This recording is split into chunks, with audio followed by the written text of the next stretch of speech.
اعوذ باللہ من الشیطان الرجیم بسم اللہ الرحمن الرحیم۔ گزشتہ سبق میں اللہ سبحانہ نے فرمایا کہ جو حقیقی طور پر سچے مومن ہیں ان کے لیے درجات ہیں ان کے رب کے ہاں، اور مغفرت ہے، بخشش ہے، اور رزق ہے انتہائی عمدہ۔ آج ہم نے یہاں سے شروع کرنا ہے۔ کما اخرجک ربک من بیتک بالحق، جیسے آپ کو نکالا، آپ صلی اللہ علیہ وسلم کو نکالا آپ کے رب نے آپ کے گھر سے حق کے ساتھ۔ یہ جنگ بدر کا جو واقعہ ہے اس کا ذکر ہو رہا ہے۔ کما، جس طرح، جیسے ہم کہتے ہیں کما حق کہو، جس طرح اس کا حق ہے۔ کما، جس طرح یا جیسے، اخرجہ کا، آپ صلی اللہ علیہ وسلم کو نکالا، خراجہ، خارج کرنا، نکالنا، ربو کا، آپ کے رب نے، صلی اللہ علیہ وسلم، من بیتی کا، آپ کے گھر سے، من سے، جیسے من جانب، کسی کی جانب سے، بیت کہتے ہیں گھر کو، جیسے بیت اللہ، اللہ تعالیٰ کا گھر، بالحق، حق کے ساتھ، بھی کا مطلب ہوتا ہے ساتھ، جیسے بسم اللہ، اللہ کے نام کے ساتھ، تو بالحق، حق کے ساتھ۔ وَإِنَّ فَرِيقًا، اور یقیناً ایک فریق، ایک جماعت، من المؤمنین لکارہون، اور یقیناً ایک جماعت مومنوں میں سے ضرور کراہت محسوس کرتی تھی۔ من المؤمنین، مومنوں میں سے، من سے، جیسے ابھی ہم نے کیا ترجمہ، من جانب، کسی کی جانب سے، تو من کا مطلب سے، تو مومنوں میں سے ایک جماعت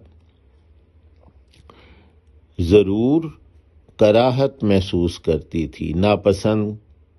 کرتی تھی۔ یہ لام تاکید کا ہے، کرہا، کراہت، ناپسندیدگی۔ یجادلونک فی الحق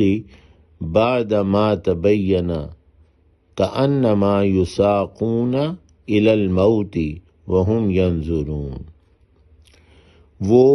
جھگڑ رہے تھے آپ سے، آپ صلی اللہ علیہ وسلم سے، اس حق کے بارے میں، اس کے بعد بھی کہ جو واضح ہو چکا تھا۔ ایسے تھے کہ گویا وہ ہنکائے جا رہے ہوں، چلائے جا رہے ہوں موت کی طرف، جب کہ وہ دیکھ رہے ہوں اس موت کو، یعنی اس جنگ میں جانے کے لیے، اور اس میں جو وہ کراہت محسوس کر رہے تھے اس کی وجہ سے وہ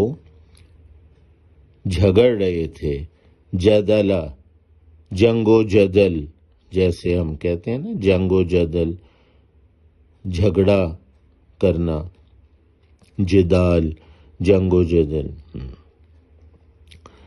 تو وہ جھگڑ رہے تھے آپ صلی اللہ علیہ وسلم سے، فی الحق، اس حق کے بارے میں، فی کا مطلب میں، جیسے فی الحال، اس حال میں، بعد ما تبین،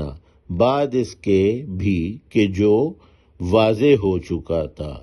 بین، بین بیان سے ہے، ہم کہتے ہیں نا کہ فلانے جو عالم صاحب ہیں ان کا ہم بیان سننے جا رہے ہیں، تو اس بیان میں کیا ہوتا ہے؟ کسی مسئلے کی وضاحت ہوتی ہے، تو بین واضح ہو جانا کسی چیز کا، بعد میں بھی کہ جو واضح ہو چکا تھا، یعنی وہ حق جو تھا کہ اللہ کے رستے میں ہمیں کفار سے یہ جنگ کرنی ہے، تو یہ واضح ہو چکی تھی یہ بات۔ کأنما کا وہی اس طرح ایسے تھے کہ گویا یساقون، ساق اردو میں ایک لفظ استعمال ہوتا ہے سوقیانہ، سوق کہتے ہیں بازار کو، سوقیانہ بازاری، تو ساق کا مطلب بازار میں خوب چلت پھرت ہوتی ہے نا، لوگ چلتے پھرتے ہیں، تو ساق کا مطلب یہاں پہ چلنا یا چلائے جانا، یساقون چلائے جانا، ہنکانا، جس طرح ایک ریوڑ کو ہنکایا جاتا ہے،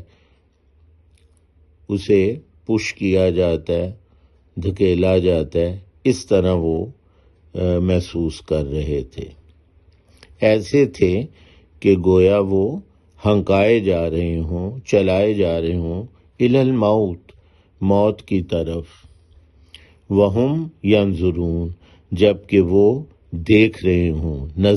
انہیں نظر آ رہا ہو کہ یہ جنگ میں جائیں گے تو ہمارے لیے موت ہے، کہ ہمارا جو دشمن ہے وہ بہت زیادہ طاقتور ہے، یا جو بھی ان کو خوف تھا۔ سبحان اللہ۔